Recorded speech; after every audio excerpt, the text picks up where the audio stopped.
नमस्कार स्टूडेंट्स, आज के लेसन में, आज के लेक्चर में हम कवर करेंगे प्रोटिस्टा। इससे पहले हम मोनेरा तक अपना 5 किंगडम क्लासिफिकेशन पढ़ चुके हैं और उसमें हमने जो फर्स्ट किंगडम था मोनेरा, उसके बारे में हम डिस्कस कर चुके हैं और आज हमारा टॉपिक है प्रोटिस्टा। तो देखिए, प्रोटिस्टा में हम किंगडम में उन ऑर्गेनिज्म्स को इंक्लूड करते हैं जो सिंगल सेल यूकेरियोट्स होते हैं। ओके, यूकेरियोट्स मैं आपको पहले बता चुकी हूँ। यूकेरियोट्स वो सेल्स होती हैं जहाँ पर न्यूक्लियस वेल डिफाइंड होता है। वेल डिफाइंड मतलब कि वहाँ पर न्यूक्लियस की सराउंडिंग में न्यूक्लियर मेम्ब्रेन प्रेजेंट होती है और वहाँ पर जो डीएनए होता है वहाँ पे हमें हिस्टोन प्रोटीन्स देखने को मिलते हैं, वहाँ प्रेजेंट होते हैं, हिस्टोन प्रोटीन्स प्रेजेंट होते हैं। और बाकी अदर जो जो सेल मेम्ब्रेन्स बाउंड्री जो ऑर्गेनेल्स हैं वो वहाँ प्रेजेंट होते हैं। तो हम क्या देखते हैं, हम देखते हैं कि जो किंगडम प्रोटिस्टा है उसमें हम इंक्लूड करते हैं सिंगल सेल यूकेरियोट्स को। ओके, जितने भी सिंगल सेल यूकेरियोट्स हैं उनको हम इंक्लूड करेंगे प्रोटिस्टा में। देखिए, अब ये ये ऐसा किंगडम है जिसमें हम एक तरह से यहाँ पर हमें देखने को मिलता है कि यहाँ पर डिफाइंड, यानी कि यहाँ जो किंगडम है इसकी हमें डिफाइंड वेल डिफाइंड बाउंड्रीज हमें देखने को नहीं मिलती हैं। उसका रीज़न यही है क्योंकि हम इसमें कुछ ऐसे प्लांट, यानी कुछ ऐसे प्लांटी जो सिंगल सेल्ड है यूकेरियोट से, उनको भी इसमें इंक्लूड किया गया है।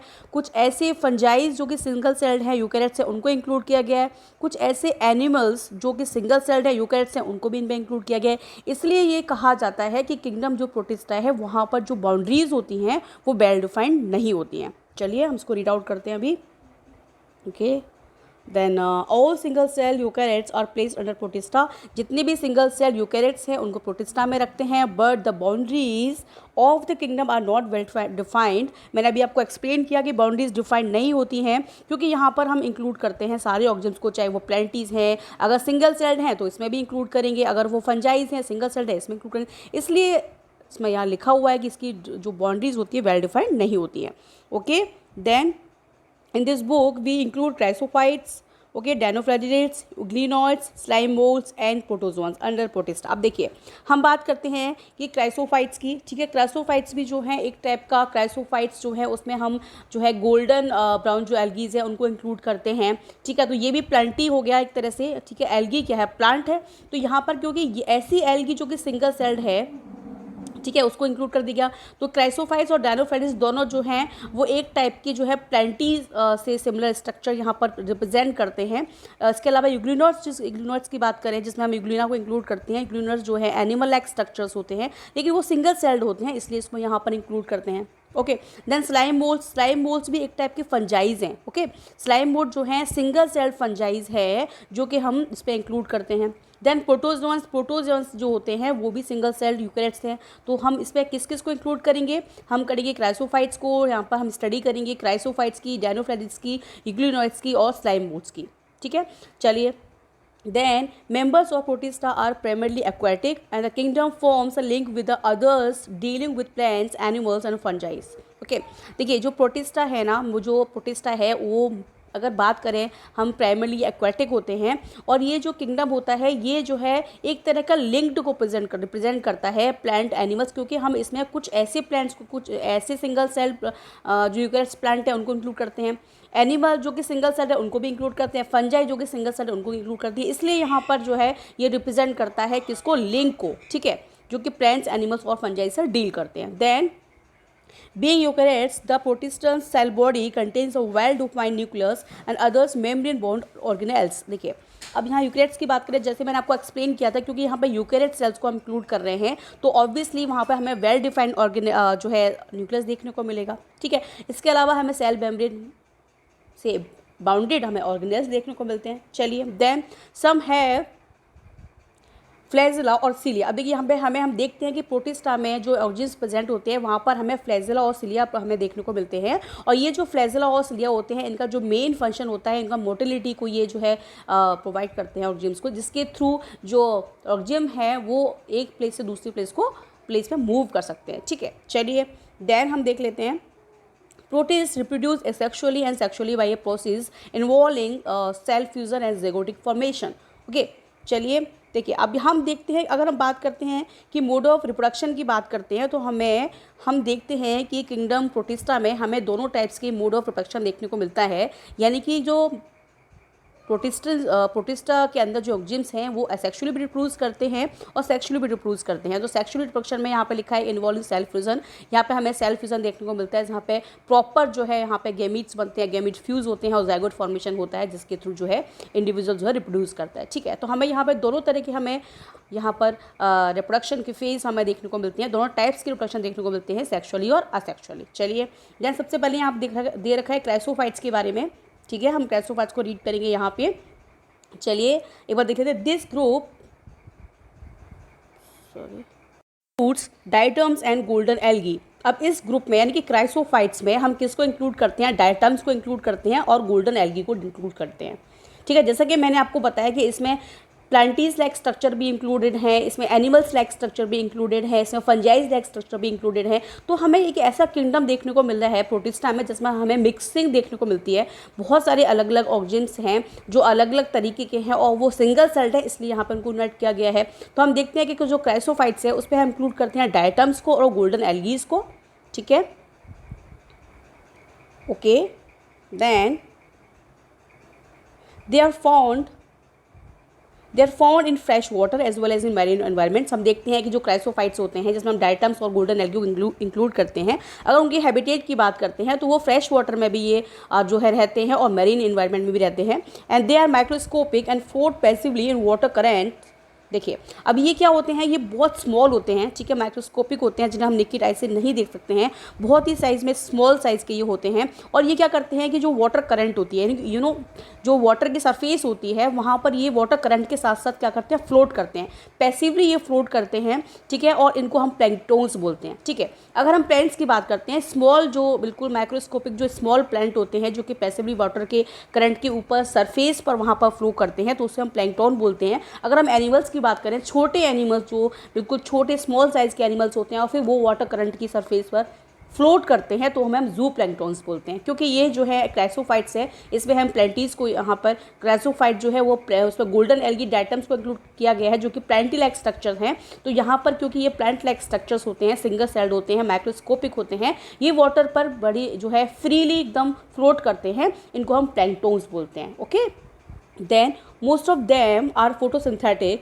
In diatoms the cell wall form to thin overlapping shells which fit together as in soap box। देखिए होता क्या है कि अगर हम बात करते हैं most of them are photosynthetic, अगर यहाँ पर बात हो रही है कि ऑटोट्रॉफ यानी कि ऑटोट्रॉफ है या जो मोड ऑफ न्यूट्रिशन की अगर बात करती है तो ये मेनली जो है फोटोसिंथेटिक होते हैं यानी कि ऑटोट्रॉफ्स होते हैं क्योंकि ये अपना फूड खुद बनाते हैं फोटोसिंथेसिस के थ्रू। ठीक है, तो मेनली जहाँ ऑर्गेन्स प्रेजेंट होते हैं क्राइसोफोर्स में वहाँ हमें फोटोसिंथेसिस देखने को मिलती है। अगर बात करते हैं डायटम्स की, ठीक है, तो डायटम्स में क्या होता है कि जो सेल वॉल होती है वो क्या करती है कि दो ओवरलैप करती हुए शेल्स बनाती है। ठीक है, एक के ऊपर एक ओवरलैप करती हुए शेल्स बनाती है और एक स्ट्रक्चर बनाती है सोप बॉक्स की तरह। ठीक है, जहाँ पर हमें देखने को मिलता है कि ये जो डायटम्स की जो सेल वॉल है, थिक जो सेल वॉल होती है, ये थिन ओवरलैपिंग शेल्स बनाती है और ये जो है एक शेल जो है जिसमें फिट हो सकते हैं, इस तरह से ये सोप बॉक्स जैसा स्ट्रक्चर को रिप्रेजेंट करती है। Then the walls are embedded with silica and thus the walls are indestructible. अब देखिए होता क्या है, इंपॉर्टेंट फैक्ट ये है कि यहाँ पर जो सेल वॉल होती है, डायटम्स की जो सेल वॉल होती है वो सिलिका में एम्बेडेड होती है, यानी कि हमें यहाँ पर एक एक काफ़ी अच्छी क्वांटिटी में यानी कि काफ़ी क्वांटिटी में सिलिका का हमें डिपोजिशन देखने को मिलता है, जहाँ पर वॉल जो है सिलिका में एम्बेडेड होती है और ये जो वॉल होती है इनडेस्टिकेटेबल होती है, यानी कि ईजिली डिस्ट्रॉयड नहीं होती है। ठीक है, तो होता क्या है ना कि ये जो सेल वॉल होती है क्योंकि सिलिका में एम्बेडेड होती है, यहाँ पर हमें सिलिका का डिपोजिशन देखने को मिलता है जो कि ईजिली डिस्ट्रॉयड नहीं होता है। तो बिलियंस और बिलियंस ईयर तक जो है सेल वॉल जो है जैसे जैसे जो है क्राइसोफाइट्स जैसे जैसे डायटम्स की डेथ होती जाती है वहाँ पर हमें सिलिका का काफ़ी अच्छी क्वांटिटी में वहाँ पे अक्यूमुलेशन देखने को मिलता है, डिपोजिशन देखने को मिलता है जो कि लगातार जो है कई ईयर्स तक डिपॉजिट होता रहता है और डायटोमिसस अर्थ का वहाँ पर जो है फॉर्मेशन करते हैं। तो हम देखते हैं कि ये डिस्ट्रॉयबल नहीं होता, ये डिस्ट्रॉयड नहीं होती है क्योंकि काफ़ी ये सिलिका जो है वॉल होती है इसलिए डिस्ट्रॉयड नहीं होती है।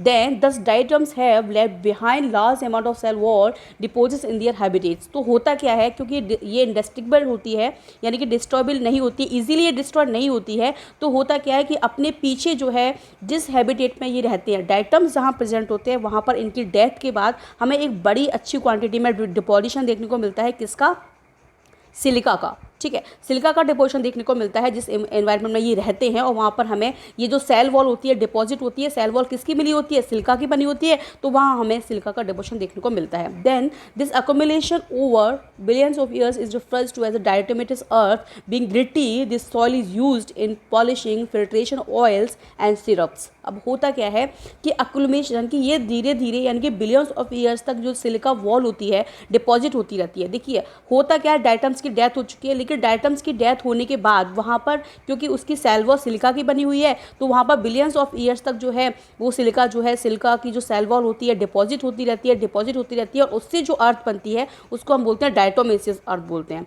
क्योंकि ये डायटोमेसियस जो अर्थ होती है, ठीक है, उसका जो है हम देखते हैं कि वहाँ पर काफ़ी यहाँ पर ग्रिटी होती है, यानी कि यहाँ पर डायटम्स में हम देखते हैं कि जो ये डायटोमेस जो अर्थ होती है ये ग्रिटी होती है। ग्रिटी का मतलब होता है कि ऊपर से यहाँ पर हमें कुछ रफली टाइप्स के कुछ आउटर सरफेस में कुछ हमें आउटर सरफेस पर हमें रफली पॉइंट्स दिखते हैं कि खुरदरे टाइप के जो पॉइंट्स होते हैं वो हमें यहाँ पर दिखाई देते हैं, वो प्रेजेंट होते हैं यहाँ पर। तो वहाँ पर उसका यूज़ किया जाता है, यानी कि डायटम्स का यूज़ करते हैं फिर पॉलिशिंग में और फिल्ट्रेशन में और ऑयल के फिल्ट्रेशन में और सिरप्स में, यानी कि यहाँ पर इसका काफ़ी यूज़ किया जाता है। जो है इंडस्ट्रीज़ में इसका यूज़ करते हैं, सिरप के फिल्ट्रेशन में यूज़ करते हैं, ऑयल्स के फिल्ट्रेशन में यूज़ करते हैं, क्योंकि ये ग्रिटी होती है। यहाँ पर हमें जो है कई तरह के यहाँ पर क्योंकि डायटोमेस जो है क्योंकि यहाँ पर डायटम्स का यूज़ किया जाता है क्योंकि ये ग्रिटी नेचर का होता है, यहाँ पे खुरदरा टाइप का हमें सरफेस देखने को मिलता है। Then diatoms are the chief producer in ocean. अब डायटम्स को चीप प्रोड्यूसर क्यों बोला गया है, क्योंकि हम जानते हैं कि डायटम्स जो है क्या है, एक तरह से प्लांटी लाइक स्ट्रक्चर को शो करते हैं। हम देखते हैं फोटोसिंथेसिस को शो करते हैं। अब फोटोसिंथेसिस के थ्रू ये बड़ी जो है क्वान्टिटी में जो है ग्रो करते हैं और एज अ प्रोड्यूसर, यानी कि वहाँ पर एक तो ये ऑक्सीजन को वहाँ पर काफ़ी क्वान्टिटी में वहाँ पर रिलीज़ करते हैं, एनवायरनमेंट में, इकोलॉजी में, इकोसिस्टम में एक अच्छा वहाँ पर रोल प्ले करते हैं। और प्रोड्यूसर्स हैं क्योंकि फोटोसिंथेसिस करते हैं, ऑटोट्रॉफ्स हैं, और अदर जो प्रेडेटर्स हैं, अदर जो ऑर्गेनिज्म्स होते हैं उनके लिए एज अ फूड सोर्स वहाँ पर ये काम करते हैं। तो ये एक जो है इनको चीप प्रोड्यूसर माना जाता है ओशियंस के अंदर, जिसको अदर जो एनिमल्स हैं वो इनको एज अ फूड वहाँ पर ये यूज़ करते हैं, क्योंकि ये फोटोसिंथेसिस के थ्रू फूड बनाते हैं और रैपिडली जो है ग्रो करते हैं और इनका जो है अपनी जो है प्ले करते हैं एक चीप प्रोड्यूसर्स के फॉर्म में। चलिए देन हम देख लेते हैं क्राइसोफाइट्स के बाद हम यहाँ पर देख लें डायनोफ्लेजिस के बारे में। देखिए डायनोफ्लेजिस के बारे में थोड़ा सा मैं एक्सप्लेन कर देती हूँ। यहाँ पर जैसे आपको नेम से डिनोट जो है हम जैसे इसका नेम है डायनोफ्लैजिलेट्स, तो हम यहाँ पर नेम से रिकॉग्नाइज कर सकते हैं। डायनो मीन्स टू, फ्लैजिलेट्स मतलब फ्लैजिला, यानी कि ऐसे ऑर्गेनिज्म जहाँ पर हमें दो फ्लैजिला देखने को मिलती है, टू फ्लैजिला देखने को मिलती है, उन ऑर्गेनिज्म को डायनोफ्लैजिलेट्स बोलते हैं। चलिए इसको रीड करते हैं। Okay. These organisms are mostly marine and photosynthetic, यानी कि ये जो ऑर्गेनिज्म्स होते हैं इनकी हैबिटेट की अगर बात करते हैं कि डायनोफ्लेजिस हमें कैसे हैबिटेट में रहते हैं, तो हम बात करें ये मराइन भी होते हैं। मराइन यानी कि ये जो है ओशियंस में, सी में प्रेजेंट होते हैं, मराइन जो है एनवायरनमेंट में रहते हैं। साथ ही फोटोसिंथेटिक होते हैं, यानी कि ये जो है ऑटोट्रॉफ्स होते हैं, फोटोसिंथेसिस प्रोसेस को ये करते हैं। ठीक है। Then they appear yellow, green, brown, blue और red depending on the main pigment present in their cells. देखिए हम देखते हैं कि हमें जो डायनोफ्लेजिस होते हैं वो अलग अलग कलर्स के हमें यहाँ की देखने को मिल सकते हैं। वो येलो भी हो सकते हैं, ग्रीन, ब्राउन, ब्लू, यानी कि कई डिफरेंट टाइप्स के हमें डायनोफ्लेजिस देखने को मिलते हैं। और ये जो डायनोफ्लेजिस होते हैं इनका जो मेन रीज़न होता है कलरिंग का, कि ये अलग अलग कलर्स के क्यों होते हैं, तो वो डिपेंड करता है कि इनके अंदर पिगमेंट कौन सा प्रेजेंट है। ओके इनके अंदर जो पिगमेंट प्रेजेंट होगा ये उसी कलर को शो करते हैं, उसी कलर की अपीयरेंस में दिखते हैं। ठीक है, तो हमें डिफरेंट कलर्स के डायनोफ्लेजिस देखने को मिलते हैं। Then the cell wall has stiff cellulose plates on the outer surface. हम देखते हैं जैसे हमने डेपोजिशन देखा था डायटम्स में, हमने डायटम्स में क्या देखा था, हमने डायटम्स में देखा था कि जो वॉल होती है डायटम्स की जो वॉल होती है वहाँ सेल वॉल में हमें सिलिका का डिपोजिशन देखने को मिलता है। एक हमें जो है सिलिका की जो है थिन वहाँ पर ओवरलैपिंग शेल्स हमको देखने को मिलते हैं। लेकिन अगर यही बात करते हैं डायनोफ्लेजिस की, तो डायनोफ्लेजिस में सेलुलोज की स्टिफ प्लेट्स, स्टिफ मतलब काफ़ी जो है एक स्टिफ यानी कि थिक और काफ़ी स्टिफ जो है कठोर टाइप की एक प्लेट जो यहाँ पर प्रेजेंट होती है आउटर सरफेस में। ठीक है। Then most of them have two flagella. अब देखिए ये आ गया डायनोफ्लेजिस मतलब टू फ्लैजिला, तो यहाँ पे हमें जो मोस्ट ऑफ ऑर्गेनिज्म्स होते हैं डायनोफ्लेजिस में उसमें टू फ्लैजिला प्रेजेंट होती है, और एक फ्लैजिला जो होती है वो लॉन्गिट्यूडनली होती है, दूसरी ट्रांसवर्सली होती है। ठीक है, तो पढ़ते हैं हमें इसमें, one lies longitudinally and the other transversely in furrow between the wall plates. ठीक है, हम देखते हैं कि डायनोफ्लेट्स में हमें दो जो है फ्रेजला देखने को मिलती हैं, 2 फ्रेजला हमें देखने को मिलती हैं, जो जिसकी अगर बात करें वो किस तरह से अरेंज होती हैं। तो एक फ्रेजला तो अरेंज होती है लॉन्गिट्यूडनली, ओके, देन एक प्रेजेंट होती है ट्रांसवर्सली। तो क्या होते हैं, एक फ्यूरो लाइक स्ट्रक्चर बनता है वॉल प्लेट्स के बीच में। ठीक है, तो यहाँ हम देखते हैं कि यहाँ पर जो अरेंजमेंट हम देख रहे हैं कि फ्लैजेला जो है, एक फ्लैजेला लॉन्गिट्यूडनली अरेंज होती है और दूसरी उसके ट्रांसवर्सली अरेंज होती है। चलिए, then okay, and the other transversely in furrow between the wall plates. Okay, हम इसे पढ़ चुके हैं। Then very often red dinoflagellates example Gonyaulax undergo such rapid multiplication that they make the sea appear red and red tides. Very very important, ये most of the हर exam में जो भी साइंस के एग्ज़ाम्स होते हैं उसमें ये पूछा ही जाता है, और मोस्टली नीट में तो ये पूछा जाता है कि आप एग्जाम्पल्स दीजिए कि जो रेड टाइट्स होता है उसका रीज़न क्या है। ठीक है, ये मोस्ट फ्रिक्वेंटली आस्क्ड क्वेश्चन है। तो हम देखते हैं कि रेड डायनोफ्लेट्स होता है, एक उसका नाम होता है गोनीलॉक्स। ठीक है, this is example of red dinoflagellates जिसको बोलते हैं गोनीलॉक्स। और गोनीलॉक्स की ये एक स्पेसिफिक एक प्रॉपर्टी होती है, करेक्टरिस्टिक्स होती है कि बहुत रैपिडली मल्टीप्लिकेशन करता है।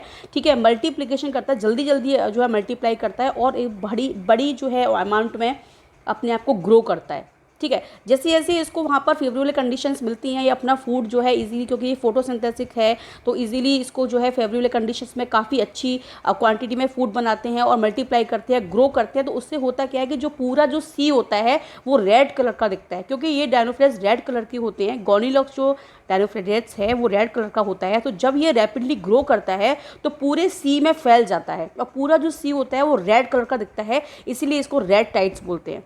ठीक है, बहुत इंपॉर्टेंट है ये। Then toxins released by, sorry एक minute, okay, toxins release by such large numbers में even kill other marine animals such as fishes. अब होता क्या है कि ये जो गोनीलॉक्स है, रेड डायनोफ्लेट्स जो होते हैं, ये एक टॉक्सिन्स को रिलीज करते हैं, और इसकी वजह से क्या होता है कि जो अदर जो एनिमल्स होते हैं मेराइन जो वाटर में रहते हैं, वो जैसे फिशेस है या अदर ऑर्गेनिज्म होते हैं, उनकी डेथ हो जाती है। ठीक है, चलिए, देन हमने ये रीड आउट कर लिया है। अब हम आ जाते हैं यूग्लिनॉइड्स पर। देखिए यूग्लिना के बाद थोड़ा सा डिस्कस कर लेते हैं कि यूग्लिनॉइड्स में हम यूग्लिना को इंक्लूड करते हैं। ओके, देखिए यूग्लिनॉइड्स में जो यूग्लिना जो उसको हम इंक्लूड करते हैं उसकी एक बड़ी ही स्पेसिफिक कैरेक्टरिस्टिक्स ये होती है कि ये जो है ना, ये एनिमल और प्लांट के बीच में लिंक को रिप्रेजेंट करता है। यानी कि कुछ कैरेक्टर ऐसे होते हैं जो एनिमल से रिजेंबल करते हैं, कुछ कैरेक्टर ऐसे होते हैं जो प्लांट से रिजेंबल करते हैं। तो इसको माना जाता है एनिमल्स और प्लांट्स के बीच में, ये लिंक्ड को रिप्रेजेंट करता है, एक लिंक माना जाता है इसको एनिमल प्लांट्स के बीच में। ठीक है, और यूग्लिना जो है, ठीक है, इसको यूग्लिनॉइड्स को माना जाता है कि ये सबसे एंशियंट जो है एनिमल्स माने जाते हैं। ठीक है, एंशियंट एनिमल्स क्यों माने जाते हैं, क्योंकि अगर हम इवोल्यूशन की बात करते हैं तो माना जाता है कि ये वो सिंगल सेल्ड एनिमल्स थे, सबसे पहले जो इवॉल्व हुए, जो प्रोड्यूस हुए, इवॉल्व हुए, डेवलप हुए, वो सिंगल सेल्ड यूग्लिनॉइड्स थे, जिन्होंने बाद में फिर इवोल्यूशन में अपने आप को इवॉल्व किया, मल्टीप्लिकेशन किया, सेल डिवाइड हुई, फिर मल्टी सेल एनिमल्स बने। तो ऐसा माना जाता है कि जो यूग्लिनॉइड्स होते हैं, जो यूग्लिना की बात करते हैं हम, तो ये जो है एंशियंट एनिमल्स माने जाते हैं। जब इवोल्यूशन हुआ तो सबसे पहले जो है सिंगल सेल्ड एनिमल्स थे ये यूग्लिनॉइड्स, इन्होंने फिर अपने आप को इवॉल्व किया, डेवलप किया, और फिर उनसे बने मल्टी सेल्ड एनिमल्स। ओके, चलिए रीड आउट करते हैं। Majority of them are fresh water organisms found in stagnant water. Instead of cell wall they have a protein rich layer called pellicle. देखिए, अगर बात करते हैं हैबिटेट की तो फ्रेश वाटर मेजॉरिटी यानी कि अधिकतर बात करते हैं तो ये फ्रेश वाटर में जो हैबिटेट होता है इनका, फ्रेश वाटर में ये हमें मिलते हैं, फ्रेश वाटर में रहते हैं।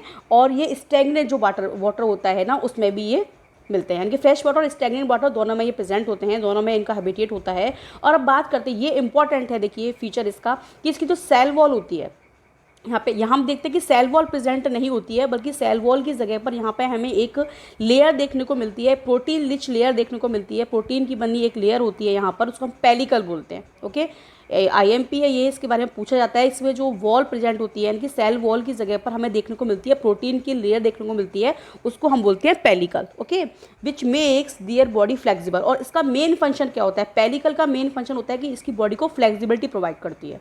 ठीक है। तो हम यहाँ पे क्या देख रहे हैं कि हम जैसे हमने देखा था कि डायटम्स में हम सेल वॉल देख रहे थे, सिलिका की बनी हुई थी।